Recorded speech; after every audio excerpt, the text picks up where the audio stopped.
near Orefield is the Kernsville Bridge, which is still operating. Has a low height requirement, but what's more important is what's next to it, which is the Kern Grist Mill, which was built in 1806.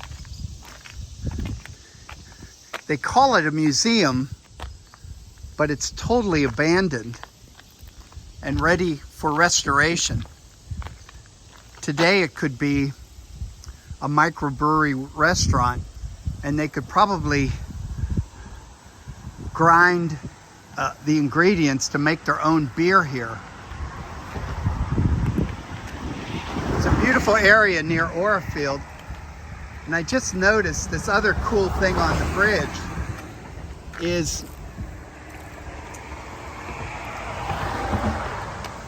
this stone bridge plate that says 1828 and to Easton 22 miles.